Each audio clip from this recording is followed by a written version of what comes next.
I told the truth about what my ex did to me 10 years ago, and now his proposal is off, his future in-laws cut him off, and somehow I'm the one being blamed for ruining his life. A little backstory is needed, so please stick with me here. Growing up, I, 27 female, had a childhood friend named Angie, 27 female, who was as close to me as a real sister. We'd spend entire weekends at each other's place, celebrated family events etc. from 6 years old till 18 years old. I even lived at her place in 2nd grade while my parents went to a nasty divorce. I learned to speak some Russian, as she is Russian, and she learned to speak some Spanish. Needless to say, her older brother and little sister were like a family to me. During our teenage years she had her 2 male best friends, one whom she started dating and another one, Nico, now 29, who was Russian as well, whom I started dating at 17. Growing up I had issues with a heart condition. I won't bore you with the details, but I had to take a lot of meds, but got healthier starting from 16. I didn't have to take them daily but only when my heart rate became irregular, but then immediately, as it would become extremely painful, my heart would cramp and I would start to hyperventilate. All my friends knew this, Nico included, and that I would black out if my meds got taken with alcohol. I didn't smoke much or drink much growing up as a result, since I was worried about my health and only did drink at home or in a safe setting. Legal drinking age is 16 here, and I only drank wine or beer if at all. I had my first time with Nico at 17, and when my parents stayed at a retreat 2 weeks later, he came over to have a date night. I did drink 1 glass of wine, but started having health issues later, resulting in me taking my meds and being unconscious. I was a bit sore the next morning but didn't think much about it. 2 weeks later, I'm informing Nico that I'm late on my period and he starts to panic, then he just blurts out, confessing he made love with me while I was unconscious that one night. We made love before, so he didn't think much about it. Apparently he didn't have a rubber, but since I was on the pill, he figured it was alright, and he also didn't finish in me, but in a tissue. I felt violated and disgusted by myself. I didn't know how to describe this and only told Angie about it.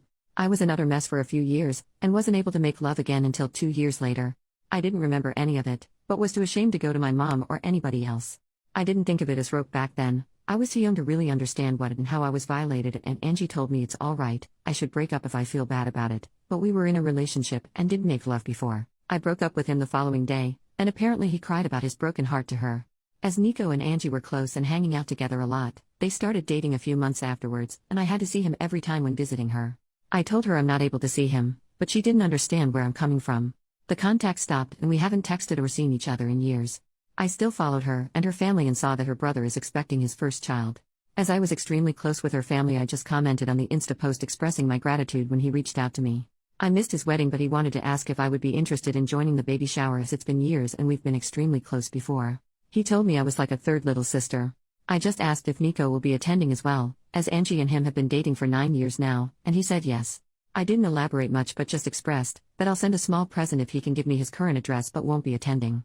He kept on pestering me what exactly happened all those years ago and why I'm not in their lives anymore. Angie told her family I'm not able to see her with an ex of mine, but her brother thought there's more behind it. This is when I think I could be the jerk. I told him the truth about what happened back then. And while I didn't know it at 17, I know now that this was rope and I named it as such. I didn't receive any message back from him, but a few days later Angie reached out to me, furious. Nico had planned to propose during the baby shower, but Angie's brother is against it now, having learned why I stopped the contact. She loves Nico and will stay with him, but by doing so, her brother said she is no longer a part of his life, as he doesn't want his little baby girl in the same family as a rapist. Since then I've been getting messages from old high school acquaintances, telling me I should have ignored it, and not told anybody. Since I didn't speak up back then, I lost the right to do so now, and am a horrible person for ruining somebody's life over some stuff he did 10 years ago when he himself was a child as well. Am I truly the wrong for speaking up? Update 10 days later. First of all, I am immensely thankful for all the people who took the time to not only read through my story, but also comment. I read every single comment and try to respond to as many as possible. It gave me a little bit of hope of compassion for victims of rope and also the courage to not cave to the backlash I received. Mental update. Reading all the messages defending my choices on speaking up made me realize how insecure I was on what I am allowed to do and how much I was trying to make it right to other people besides myself. This especially included Nico and Angie. All of you are right. If Nico had changed, he would have apologized, reached out, or tried to make amends in some way. Either when word got to him from his brother-in-law or at some earlier point in his life. My former best friend Angie should have been able to feel some sort of compassion if she had any respect for me as a human being or the time we spend together. Her reactions showed that I shouldn't hesitate on my actions. I went to therapy from 21 onwards and thought I moved on from the rope as best as I could, but I realized how ashamed I still am almost 10 years later about an incident that wasn't my fault at all. I was ashamed to speak up back then and afraid that people around me would look differently at me.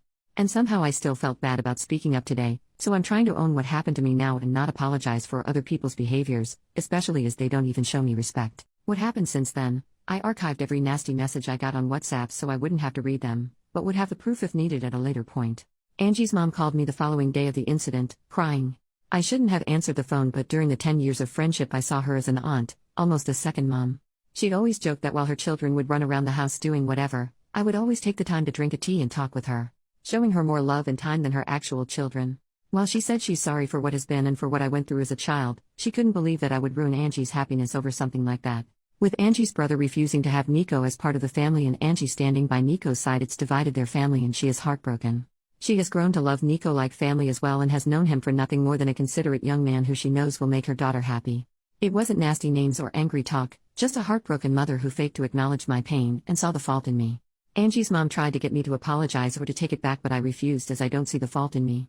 With everything that has happened, I believe that Nico hasn't changed and is just hiding it better somehow.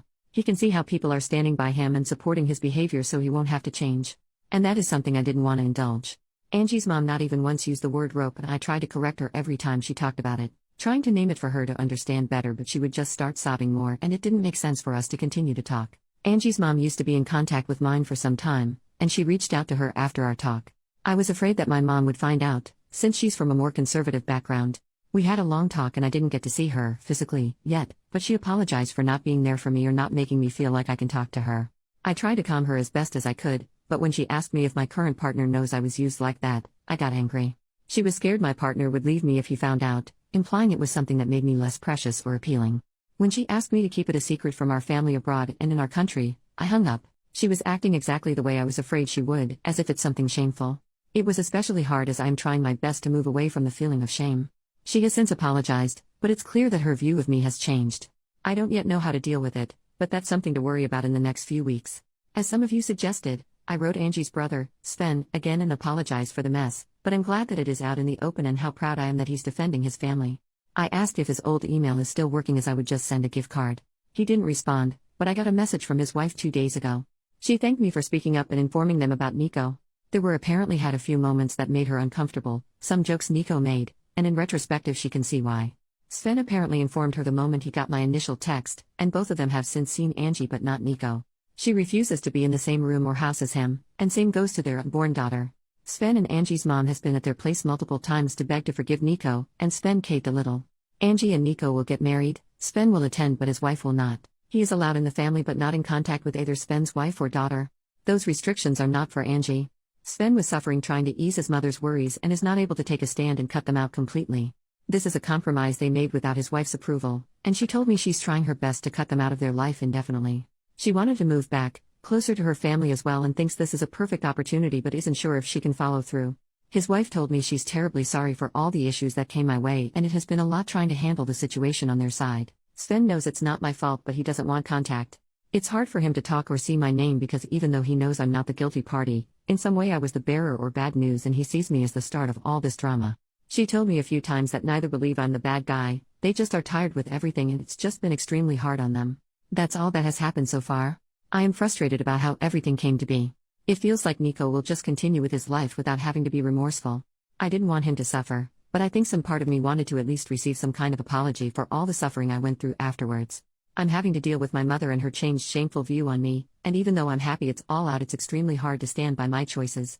My partner and my best friends both have been my shoulder to cry on during this ordeal.